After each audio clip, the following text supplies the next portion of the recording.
Puisqu'on est dans cette veine-là, on va vous parler non plus de Eugène Delacroix, mais d'un autre. Il s'appelle Piet Mondrian et il a eu un courant artistique à lui tout seul. Ça s'appelait De Stijl et ça fête cette année les 100 ans. Alors c'est un courant artistique, certes, c'est de la peinture, c'est de la sculpture, mais aussi de l'architecture. Et c'est ça qui nous intéresse ce matin. Vous allez voir, des maisons qui sont extrêmement colorées. Il faut aller aux Pays-Bas pour voir ça. Eh bien, Isabelle Bouloc a fait le voyage. On le surnomme le quartier du perroquet, 16 maisons aux couleurs vives conçues en 1921 à Drachten, aux Pays-Bas, notamment par le coloriste Theo van Doesburg. Il est l'un des fondateurs, avec le peintre Mondrian, du mouvement de style qui fête ses 100 ans. C'est dans l'une de ces maisons que vivent Luciana et Peter Westerhof.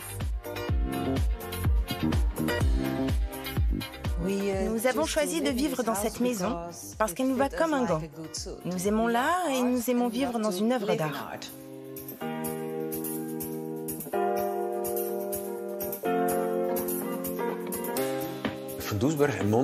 Van Doesburg et Mondrian trouvaient le monde très sombre en 1917.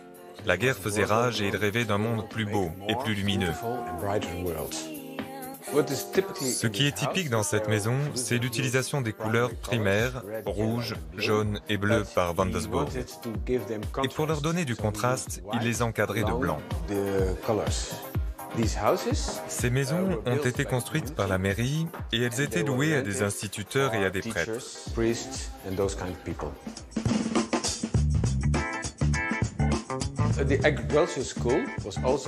L'école d'agriculture fait aussi partie de ce quartier. Et là, Van Doesburg a utilisé des couleurs secondaires qui contrastent avec les couleurs des maisons. Et c'était une expérience nouvelle de créer ces couleurs et aussi ces vitraux.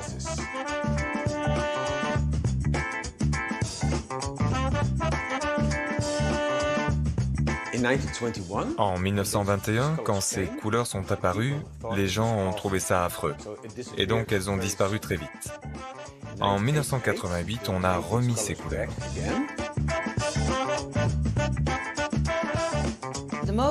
La plupart de nos meubles sont issus du mouvement de style. Quand on est arrivé ici, nous avons acheté plusieurs fauteuils et tables de Rietveld. En fait, quand vous rentrez dans cette maison, vous êtes comme dans un tableau en 3 dimensions. Les peintures sont magnifiques au mur, mais c'est encore plus beau d'être à l'intérieur. Oui, on est un peu obsessionnel, je suppose. Et pour transmettre cette passion, la Fondation a racheté l'une de ces maisons pour la transformer en musée et a commencé sa restauration.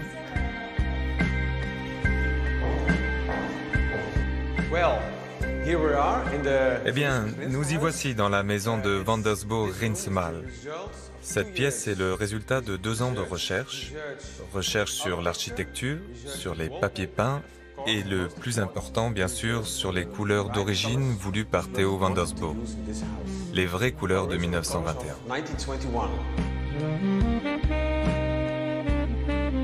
La Fondation qui restaure cette petite maison espère trouver prochainement les fonds pour pouvoir poursuivre les travaux. Elle deviendra un parfait témoignage de ce courant de style qui s'est éteint en 1931 à la mort de Theo van Doesburg, mais qui a influencé de nombreux artistes et architectes, notamment Le Corbusier. Pour voir ça, il faudra aller à Drachten. C'est comme ça que ça se prononce.